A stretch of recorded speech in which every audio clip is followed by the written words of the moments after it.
We are ready to talk about review and preview 9.1.2. On your first question, with question 24, they're showing you some nets and it asks if it will fold up to make a complete prism. So you have to look at what's there and picture it being folded up and say yes if you think it will be a complete prism, or no if you think it will not make a complete prism. And if you're saying no, you also have to say why it won't. So for example, if you look at part C, the figure on part C you can tell has a base that is a pentagon, and then we've got these little flaps, these little sides that could fold up all the way around it. But you have to think there is no other side to be the top side. So we would need two of those pentagons for it to be a prism.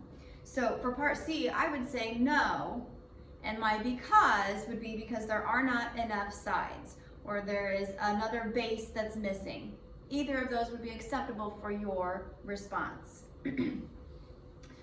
On number 25, it says to find the surface area and the volume of the rectangular prism that's pictured.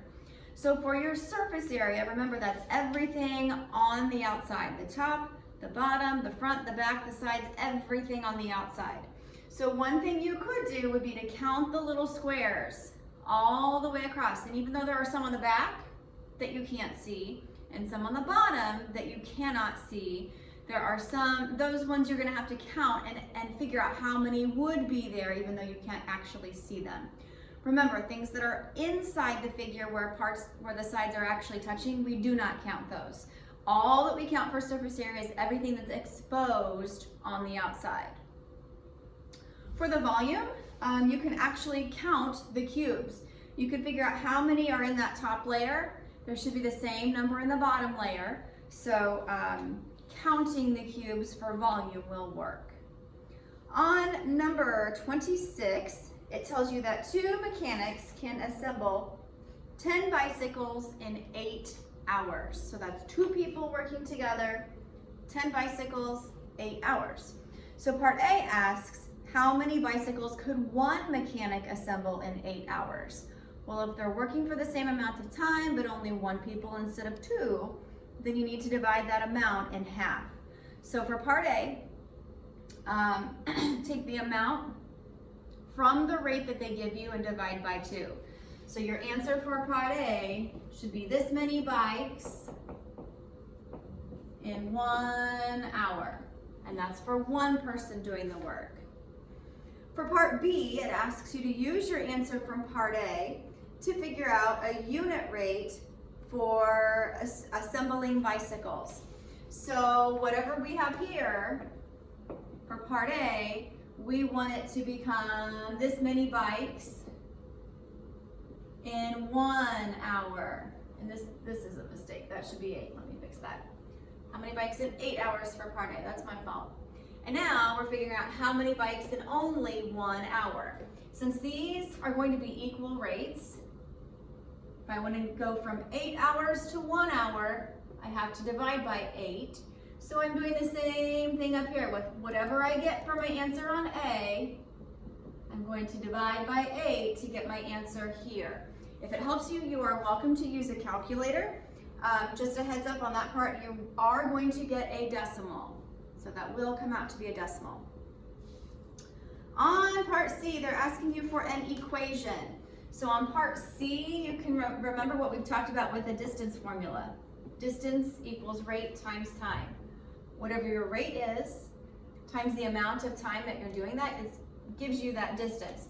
Well, in this case, it's not distance, but it is bicycles. So the number of bicycles would equal rate times time, not necessarily distance for this one. So on part C, they're asking you to insert the rate. Whatever you get here is going to go in place of R. So it will be bicycles equals whatever your rate is from B times T. That's what your answer should look like here for part C. Then on part D, they're giving you an amount of time. For part D, it says, they're giving you the number of bicycles. You have to figure out the time. So on part D, B equals 25.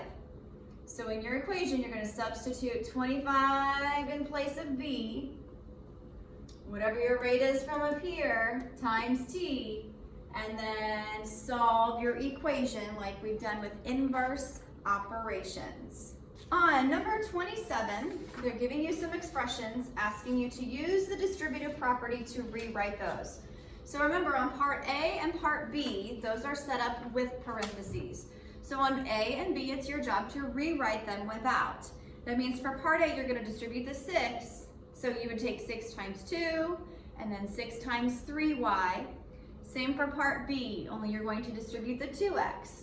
So on part B, you would take 2x times x, and then 2x times 3. There is no evaluating in this part, so obviously your variables are going to have to stay put there for the rewrite. On part C, this one is written without parentheses, so it's your job to rewrite it with. This is kind of the form we're going for here. If we're looking at part D as well, same thing. It does not have parentheses, so it's our job to rewrite it with parentheses. Now on part D, we have to think about what can both of the terms there be divided by. Well, if one is 2x and the other one is 4xy, they can both be divided by 2, and they both have an x. So 2x is what's going to go in front of our parentheses. Then we'll take our terms, divide by 2x, and we're going to say what's left here. From the question, my first term was 2x. If I have 2x divided by 2x, it's not 0, but it is 1. For 4xy, if I take 4 divided by 2, I get 2. X divided by x sort of cancels out, but the y would still be there. So that's what we need to have for our answer on part D. If you go onto the back side of your answer sheet for number 28, they're giving you some data about the Tigers and the Panthers. In the first part, they're asking you to make a histogram to show the data. For both the Tigers and the Panthers, our histograms can be set up the same way. Frequency, we have 0, up to 5. Across the bottom, we're looking at points scored. On your answer sheet, the one for the Tigers will be on the left and the one for the Panthers will be on the right, so make sure you're looking at the right spaces for that. Make that a little bit longer. So my bin width, it does tell you in the question that the bin width should be at an interval of 10 points. So 10, 20, 30, 40, 50, 60, 70, and 80. Both the Tigers and the Panthers will be set up this way. And just to show you an example, let's say this is for the Tigers. If this is for the Tigers, they had one low scoring game. It was actually in the 20s. So I'm going to put one value in this bin here at a height of 1. They had no games where they scored in the 30s, but they had 2 games where they scored in the 40s. So that's how we would start. This one is for the Tigers. And again, same way to set up for the Panthers.